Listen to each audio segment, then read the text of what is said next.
वक्रतुंड महाकाय सूर्यकोटि समप्रभा निर्विघ्नं कुरु मे देव सर्वकार्येषु सर्वदा। आज हम जारी रखते हैं कार्तिक माह में अध्याय 12वां दिन। कार्तिक मास के 12वें अध्याय में नारद जी को विष्णु भगवान की स्तुति कैसी करनी चाहिए और माता लक्ष्मी के साथ भगवान विष्णु का गरुड़ पर बैठकर संवाद भी हो रहा है, जो जलंधर राक्षस के अंत को लेकर हो रहा है। श्री नारद जी बोले, जलंधर राक्षस को फिर आता हुआ देखकर सभी इंद्रादि देवतागण भय से कांप गए। विष्णु भगवान की स्तुति करने लगे। देववृंद बोले, हे भगवान, आप मत्स्य कुर्मादि कितने ही अवतार धारण करके अपने भक्तों के कार्य करने के लिए उद्यत रहते हैं, आए हैं और सर्वदा दुखियों के दुखों का नाश करते आए हैं, तथा ब्रह्मा विष्णु और शिव रूप धारण कर संसार की उत्पत्ति, पालन तथा संहार करते आए। गदा, शंख, पद्म और तलवार अपने हाथों में धारण किए। ऐसे भगवान आपको नमस्कार है।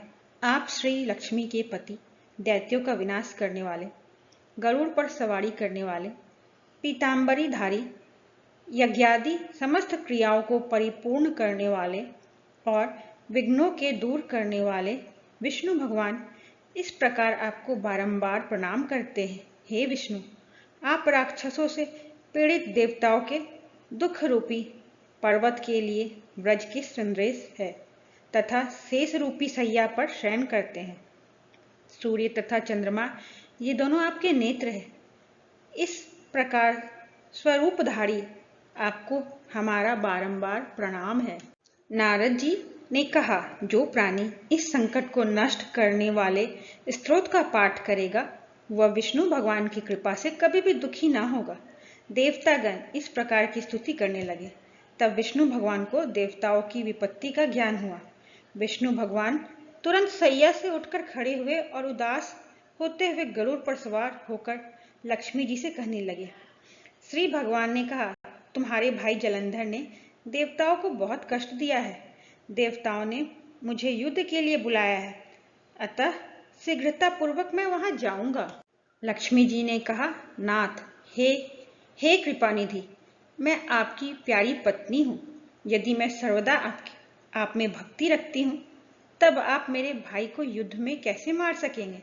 भगवान ने कहा कि शिवजी के अंश से उत्पन्न होने के कारण, ब्रह्मा के वरदान के कारण तथा तुम्हारी प्रीतिवश जलंधर मेरे वध योग्य नहीं है।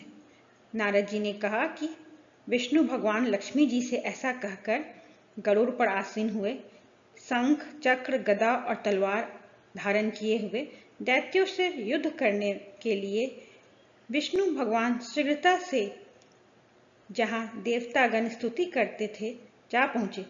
तदंतर गरुड़ के पंखों द्वारा प्रताड़ित वायु के वेग से पीड़ित होकर दैत्यगण आकाश में उड़ने लगे। जिस तरह वायु से आहत होकर मेघ आकाश में उड़ते हैं, दैत्यधीश जलंधर राक्षसों को वायु पीड़ित देखकर क्रोधित हुआ, उछलकर विष्णु के समीप गया। यहाँ पर 12वां अध्याय समाप्त होता है। जय श्री विष्णु, जय माँ लक्ष्मी।